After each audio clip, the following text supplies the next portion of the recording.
को लेकर के?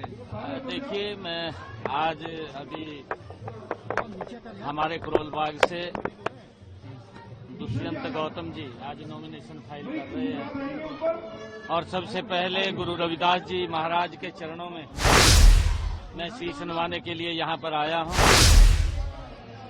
और दिल्ली में अब की बार भारतीय जनता पार्टी की सरकार आदरणीय मोदी जी के नेतृत्व में जो काम किए हैं वो बनने जा रही है। लोगों ने झूठ का शासन देख लिया है।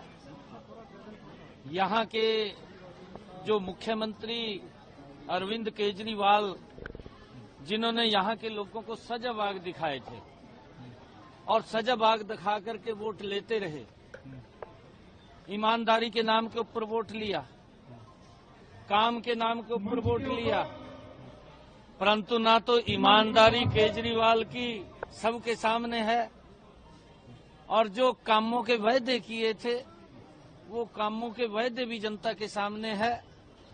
5 तारीख को दिल्ली की जनता अब वो हिसाब चुकता करेगी, क्योंकि इस प्रकार का झूठ बोल करके केजरीवाल ने पिछले 10 वर्षों में लगातार लोगों को बरगड़ाने का, उनका शोषण करने का काम किया है।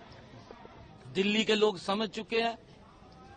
हरियाणा में तीसरी बार भारतीय जनता पार्टी की सरकार लगातार देने का काम हरियाणा के लोगों ने किया है और उस जीत के अंदर दिल्ली के लोगों का भी एक बड़ा योगदान रहा है।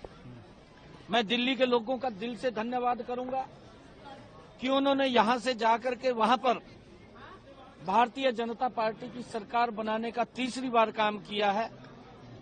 अब दिल्ली के अंदर यहां भी कमल का फूल खिलेगा, कमल की खेती होगी। बहुत बड़े मैंडेट के साथ यहां पर कमल का फूल भारतीय जनता पार्टी की सरकार बनेगी। आज हमारे दुष्यंत गौतम जी अपना नॉमिनेशन फाइल कर रहे हैं। गुरु रविदास जी महाराज के चरणों में हमने आशीर्वाद लिया है।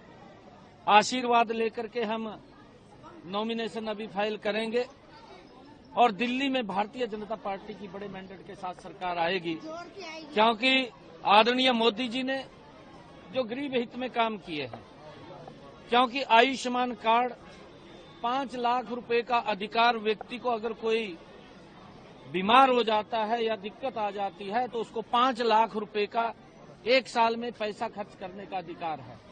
परंतु दिल्ली की जनता तो उससे पीछे है, उसको तो लाभ नहीं मिल रहा, क्योंकि यहाँ पर जो सरकार चल रही है वो लोगों के हित को नहीं, वो अपने हित को ज्यादा ध्यान में रख रही है।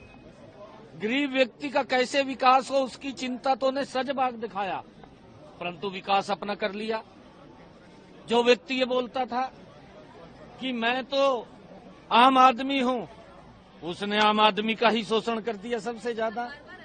और जो ये बात बोल रहा था कि मैं तो साधारण आदमी हूं, कोई मकान नहीं लूंगा, मैं गाड़ी नहीं लूंगा, कोई बंगला नहीं लूंगा, सबसे ज्यादा पैसा उसने गरीब व्यक्ति के मकान तो क्या दुरुस्त करने थे, उसको तो क्या कोई छत प्रोवाइड करानी थी, अपनी ही छत बनाकर बैठ गया, अपना ही मकान बनाकर बैठ गया। ये इस प्रकार का लोग देख रहे हैं और लोग अब उसको सबक सिखाने वाले हैं, क्योंकि जिस व्यक्ति ने ये कहा था कि मैं स्वच्छ पानी दूंगा, इसके 3 वायदे थे। सबसे बड़े वायदे थे कि मैं गंगा को स्वच्छ करूंगा, यमुना को स्वच्छ करूंगा और मैं हर घर के अंदर नल दूंगा और स्वच्छ जल दूंगा। ये 10 साल पहले बोलता था, कहा चाहे ओखला का पानी पी लो, यही बात बोलता था। ये हम नहीं बोलते थे, केजरीवाल बोलता था। और उसने ये कहा था कि यहाँ की सड़कें ऐसी बना दूंगा जैसी यूरोप की सड़कें हैं। भाई अब तक तेरी आंख नहीं खुली क्या? 10 साल हो गए तेरे को। 10 साल में तो लोग 5 साल वास्ता चुनते हैं, तेरे को तो 10 साल का समय दे दिया। ना तो किसी को स्वच्छ पानी मिल रहा और गंदा पानी देने का काम कर रहा। यमुना की क्या हालात है वो भी आपके सामने, सड़कों की क्या हालात है जी।